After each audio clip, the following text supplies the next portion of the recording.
할머니가 눈을 떴습니다. 사흘 동안 심장이 멈춰 있던 할머니가 말입니다. 의사가 말했습니다. 기적입니다. 정말 기적이에요. 하지만 할머니의 첫 마디는 더욱 놀라웠습니다. 우체국 폐암을 열어봐야 해. 거기에 진실이 숨겨져 있어. 사람들이 물었습니다. 할머니, 무슨 소리세요? 할머니가 대답했습니다. 저승길에서 새 영혼을 만났단다. 그들이 부탁을 했어. 살아있는 사람들이 모르는 진실을 밝혀달라고. 과연 할머니가 저승에서 만난 새 영혼은 누구였을까요? 그리고 그들이 맡긴 부탁은 무엇이었을까요? 폭우로 무너진 교량 복구 보상금을 두고 마을이 둘로 갈라졌습니다.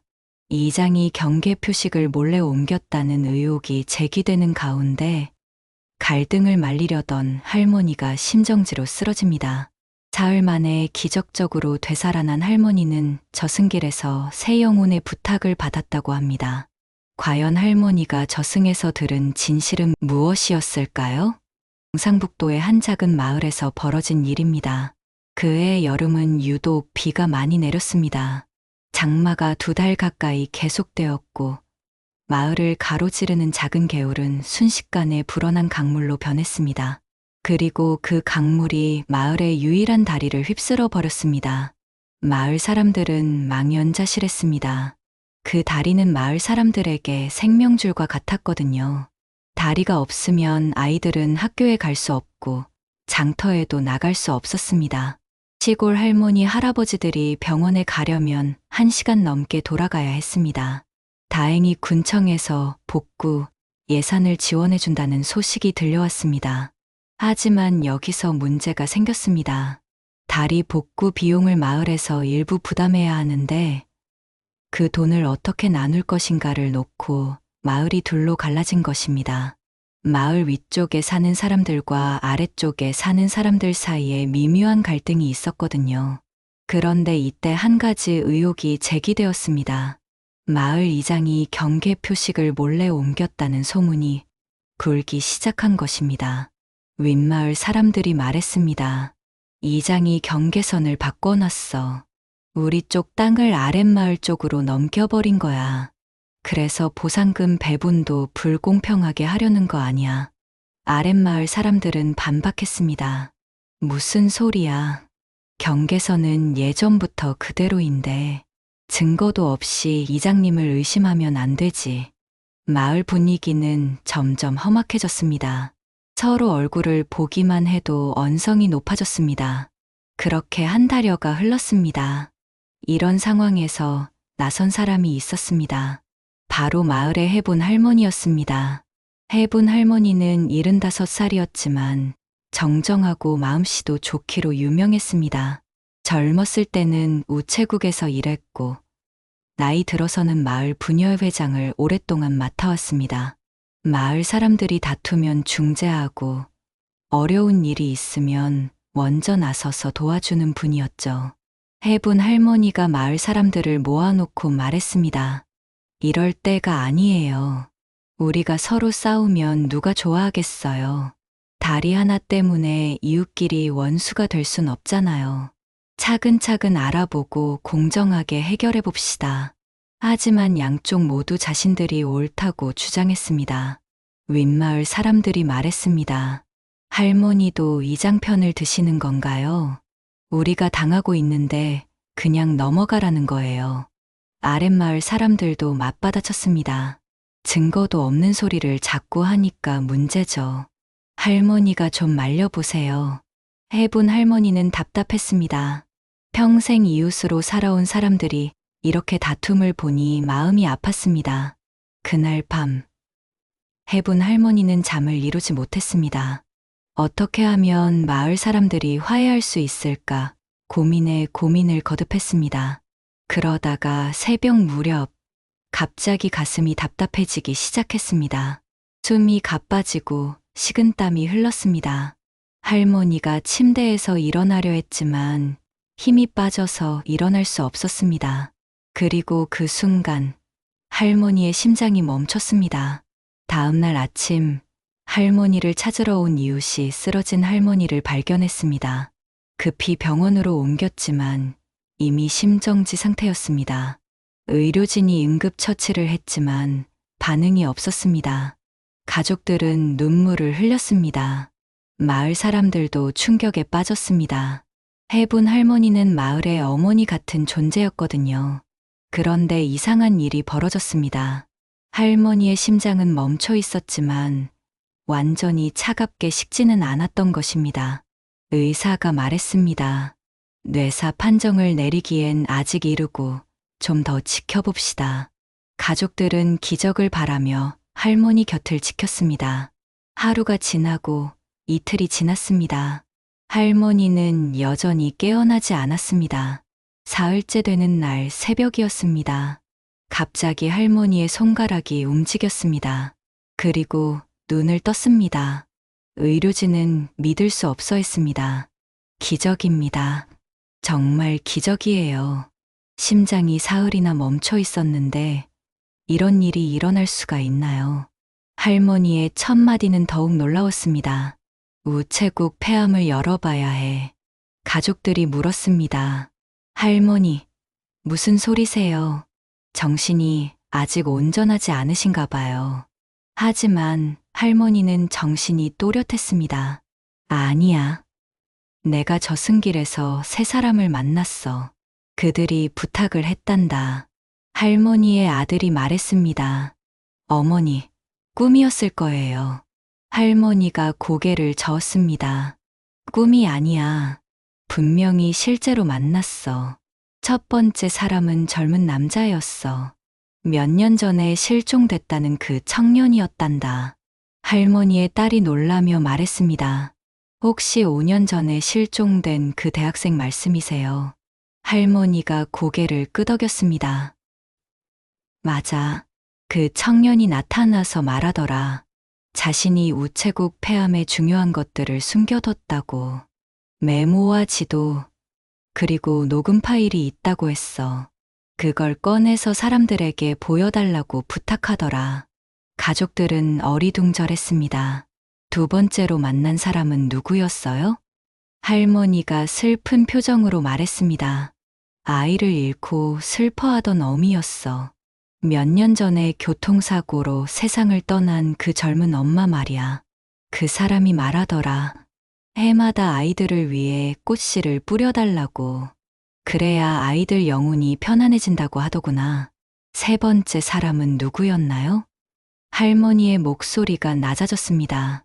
다리 공사를 감독하던 기사였어. 몇 년 전에 사고로 세상을 떠난 그 사람 말이야. 그 기사가 말하더라. 다리가 무너진 진짜 원인이 따로 있다고. 그걸 숨기려는 사람들이 있다고 하더구나. 진실을 밝혀달라고 부탁했어. 할머니의 말을 들은 가족들은 반신반의했습니다. 정말 저승에서 그런 사람들을 만났을까요? 아니면 의식을 잃었을 때 꾼 꿈일까요? 하지만 할머니는 너무나 확신에 차 있었습니다. 분명히 실제로 만났어. 그들이 나에게 부탁한 일들을 꼭 해야 해. 살 날이 남았으니 먼저 사람 사이 빚부터 갚자고 하더라. 할머니의 아들은 택시 기사였습니다. 딸은 도서관에서 사서로 일하고 있었죠. 두 사람은 어머니의 말이 걱정됐지만 일단 들어보기로 했습니다. 어머니, 그럼 우체국 폐암부터 확인해 볼까요? 하지만 우체국 관계자들은 난색을 표했습니다. 폐암을 함부로 열 수는 없습니다. 정식 절차를 거쳐야 해요. 할머니가 말했습니다. 그럼 그 절차를 밟아봅시다. 분명히 그 안에 중요한 게 들어있을 거예요. 일주일 후 드디어 우체국 폐암을 열게 되었습니다. 관계자들과 가족들이 지켜보는 가운데 폐암이 열렸습니다. 그런데 정말로 그 안에서 이상한 것들이 나왔습니다. 메모지 몇 장과 손으로 그린 지도, 그리고 녹음기가 하나 들어있었던 것입니다. 모든 사람들이 놀랐습니다. 정말로 뭔가 있었구나. 메모를 읽어보니 더욱 놀라웠습니다. 거기에는 마을의 경계선에 대한 내용이 적혀 있었습니다. 그리고 누군가가 경계 표식을 몰래 옮기는 과정을 목격했다는 내용도 있었습니다. 지도에는 원래 경계선과 바뀐 경계선이 표시되어 있었습니다. 녹음기를 재생해보니 더욱 충격적이었습니다. 녹음 파일에는 몇 명의 목소리가 들려왔습니다. 그 중에는 마을 이장의 목소리도 섞여 있었습니다. 경계 표식 이동에 대한 대화가 생생하게 녹음되어 있었던 것입니다. 할머니의 아들이 말했습니다. 어머니 말씀이 맞았네요. 정말 신기해요. 할머니가 조용히 말했습니다. 이제 이걸 사람들에게 보여줘야 해. 하지만 조심스럽게 해야겠어. 마을 사람들이 더 이상 다투지 않도록 말이야. 그런데 문제가 있었습니다. 녹음 파일이 너무 오래되어서 일부가 손상된 것입니다. 그래서 완전히 명확하지 않은 부분들이 있었습니다.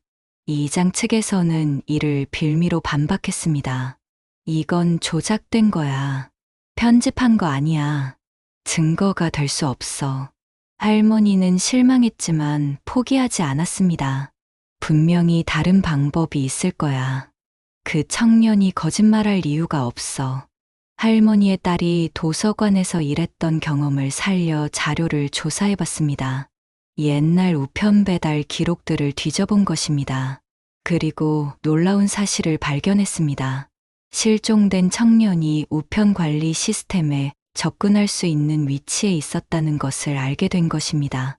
그는 아르바이트로 우체국에서 일했었고, 우편 이동 타임스탬프를 기록하는 일을 했었습니다. 그리고 그 타임스탬프 기록이 녹음 파일의 시간과 정확히 일치했습니다. 이제 증거의 신빙성이 높아졌습니다. 할머니가 말했습니다. 이제 마을 사람들을 모아서 진실을 알려야 해. 하지만 원망하거나 미워하는 마음으로 하면 안 돼. 모두가 화해할 수 있는 방법을 찾아야 해. 마침내 마을 주민총회가 열렸습니다. 마을 회관에 사람들이 하나둘 모여들었습니다. 해분 할머니가 기적적으로 살아났다는 소식에 모두들 신기해했습니다. 할머니가 단상 위에 섰습니다. 여러분, 제가 죽음의 문턱에서 돌아왔습니다. 그곳에서 중요한 것을 알게 되었어요. 사람들이 술렁였습니다. 할머니가 차근차근 설명하기 시작했습니다. 먼저 지도를 보여드릴게요. 이것은 원래 경계선을 표시한 지도입니다. 그리고 이것은 현재 경계선입니다. 비교해 보시면 차이를 알 수 있을 거예요. 사람들이 지도를 자세히 살펴봤습니다. 정말로 경계선이 바뀌어 있었습니다. 다음으로 타임스탬프 기록을 보여드릴게요. 우편 이동 기록과 녹음 파일의 시간이 정확히 일치합니다. 이것은 조작할 수 없는 증거입니다. 마지막으로 감리일지 사본입니다. 다리 공사 당시의 문제점들이 자세히 기록되어 있어요. 이 모든 증거들이 한 곳에서 발견되었다는 것 자체가 기적입니다. 사람들은 점점 진실을 받아들이기 시작했습니다. 정말로 경계 표식이 조작되었던 것입니다. 그리고 다리 붕괴에도 숨겨진 원인들이 있었던 것입니다. 이장이 일어섰습니다. 할머니, 저도 할 말이 있습니다. 모든 사람들이 이장을 쳐다봤습니다. 이장이 깊은 한숨을 쉬었습니다. 사실 제가 실수를 했습니다. 경계 표식을 옮긴 것은 맞습니다. 하지만 고의가 아니라 착각이었어요. 측량을 다시 하면서 헷갈린 거였습니다. 그런데 나중에 알게 되었을 땐 말하기가 어려웠어요. 이미 갈등이 커진 상황에서 제가 잘못했다고 하면 더 큰 문제가 될까봐 두려웠습니다. 정말 죄송합니다. 마을 사람들은 조용히 이장의 말을 들었습니다. 윗마을 사람들 중 한 사람이 말했습니다. 그래도 진실을 말씀해 주셔서 감사합니다. 이제라도 바로 잡으면 되죠. 아랫마을 사람들도 고개를 끄덕였습니다. 우리도 너무 감정적으로 대했던 것 같아요. 서로 이해하지 못했네요. 할머니가 말했습니다. 이제 중요한 것은 앞으로입니다. 저승에서 만난 분들이 전해준 메시지가 있어요. 두 번째로 만난 분은 아이를 잃은 어머니였습니다. 그분이 말씀하시길 해마다 아이들을 위해 꽃씨를 뿌려달라고 하셨어요. 그래서 제안합니다. 매년 이맘때가 되면 우리 마을 입구에 꽃씨를 뿌려서 꽃밭을 만들어 보면 어떨까요? 아이들도 기뻐할 것이고 마을도 아름다워질 거예요. 사람들이 박수를 쳤습니다. 좋은 아이디어네요. 그럼 올해부터 시작해 볼까요? 할머니가 계속 말했습니다. 세 번째로 만난 분은 다리 공사 감리기사였습니다. 그분이 말씀하시길 진짜 중요한 것은 안전이라고 하셨어요. 새로 지을 다리는 더욱 튼튼하게 만들어야 한다고 하셨습니다. 그리고 앞으로는 서로 감시하고 의심하는 것보다 협력하는 것이 중요하다고 하셨어요. 마을 사람들이 고개를 끄덕였습니다. 할머니 말씀이 맞습니다. 우리가 너무 서로를 의심했네요. 이제부터는 힘을 합쳐서 더 좋은 마을을 만들어가요.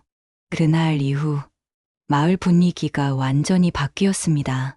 이장은 사과와 함께 사임했고 새로운 이장이 선출되었습니다. 보상금 문제도 공정하게 재조정되었습니다. 원래 경계선을 복원하고 피해 규모에 따라 합리적으로 배분했습니다. 더 중요한 것은 마을 사람들의 마음이 다시 하나가 되었다는 것입니다. 다투던 사람들이 서로 화해했고 오히려 전보다 더 끈끈해졌습니다. 해분 할머니의 제안대로 마을 입구에 꽃밭을 만들었습니다. 봄이 되자 온갖 꽃들이 만발했고 마을이 아름답게 변했습니다. 아이들은 꽃밭에서 뛰어놀았고 어른들은 꽃을 보며 마음의 평화를 찾았습니다. 새로 지은 다리는 전보다 훨씬 튼튼하고 안전하게 만들어졌습니다. 공사 과정도 투명하게 진행되었고 마을 사람들이 직접 감시하고 참여했습니다. 그리고 다리 입구에는 작은 표지판을 세웠습니다. 기억나무라고 이름 지른 나무 아래 세운 표지판이었습니다. 거기에는 이런 글귀가 적혀 있었습니다. 우리는 다리를 고쳤고 다리보다 먼저 마음을 잇는 법을 배웠습니다. 해분 할머니는 그 후로도 건강하게 지냈습니다. 사람들은 할머니를 더욱 존경하게 되었습니다. 죽음에서 되살아나 마을에 평화를 가져다 준 분이라고 여겼습니다. 할머니 본인은 담담했습니다. 나는 그저 전달자 역할을 했을 뿐이에요. 진짜 중요한 것은 여러분들이 서로 용서하고 화해한 거예요. 그것이 바로 저승에서 만난 분들이 원했던 일이었어요. 몇 년이 지난 지금도 그 마을에는 특별한 전통이 이어지고 있습니다. 매년 장마철이 시작되기 전에 꽃씨 뿌리기 행사를 합니다. 마을 사람들이 모두 모여서 꽃씨를 뿌리고 함께 식사를 하며 담소를 나눕니다.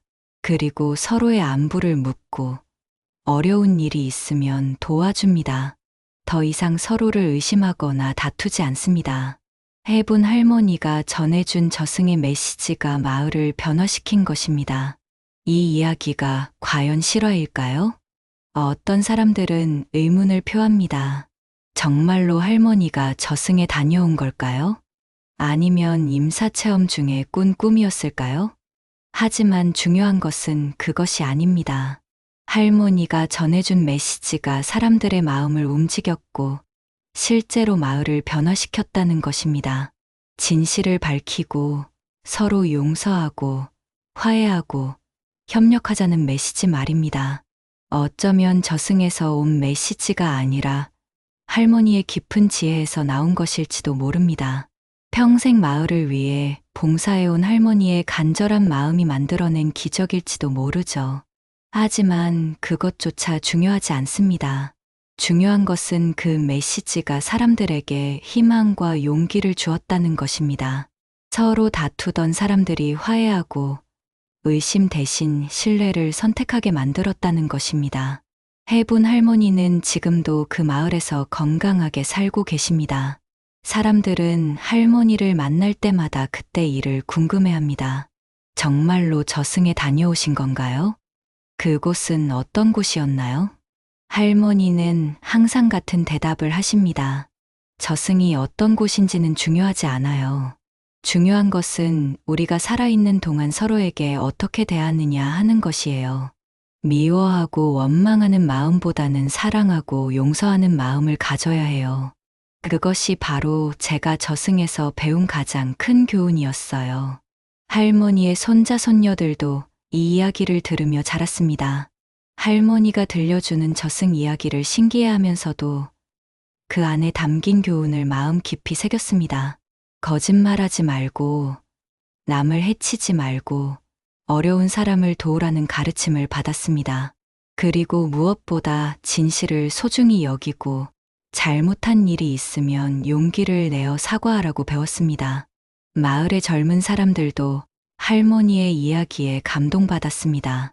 도시로 나가 살던 젊은이들 중 일부는 고향으로 돌아왔습니다. 할머니의 이야기를 들으면서 마을의 소중함을 깨달았기 때문입니다. 그들은 마을에 새로운 활력을 불어넣었습니다. 젊은 아이디어와 기술을 활용해서 마을을 더욱 살기 좋은 곳으로 만들어갔습니다. 꽃밭도 더욱 아름답게 가꾸고 관광객들이 찾아올 수 있는 명소로 만들었습니다. 할머니는 이런 변화를 보며 흐뭇해했습니다. 저승에서 만난 분들도 기뻐하실 거예요. 자신들의 부탁이 이렇게 좋은 결과를 가져왔으니 말이에요. 그런데 할머니에게는 아직도 궁금한 것이 하나 있었습니다. 왜 하필 자신이 저승의 메시지를 전달하는 역할을 맡게 되었을까 하는 것이었습니다. 어느 날 할머니가 혼자서 꽃밭을 거닐고 있을 때였습니다. 갑자기 따뜻한 바람이 불어왔습니다. 그 바람에 실려온 목소리가 들리는 것 같았습니다. 당신이 평생 진실하게 살았기 때문입니다. 당신이 이웃을 사랑하는 마음이 진짜였기 때문입니다. 그래서 우리의 메시지를 전할 자격이 있었던 거예요. 할머니는 미소를 지었습니다. 그것이 환청이었는지 실제로 들은 목소리였는지는 중요하지 않았습니다. 자신이 평생 올바르게 살아온 것에 대한 보상을 받는 것 같아 기뻤습니다. 할머니는 그 후로도 계속해서 마을을 위해 일했습니다. 나이가 들어 몸이 불편해졌지만 할 수 있는 일들을 찾아서 했습니다. 젊은 사람들에게 경험을 전수하고 아이들에게는 예시하기를 들려주었습니다. 그리고 무엇보다 사람들이 다툴 때면 중재자 역할을 했습니다. 할머니가 나서면 어떤 갈등도 금세 해결되었습니다. 사람들이 할머니를 존경하고 신뢰했기 때문입니다. 저승에 다녀온 할머니의 말씀이라면 분명히 옳을 거라고 믿었습니다. 몇 년 후 할머니의 이야기는 책으로도 출간되었습니다. 할머니의 딸이 어머니의 경험을 정리해서 쓴 것이었습니다. 책 제목은 저승에서 온 3가지 부탁이었습니다. 이 책은 많은 사람들에게 감동을 주었습니다. 죽음과 삶의 의미에 대해 생각해보게 하는 책이었습니다.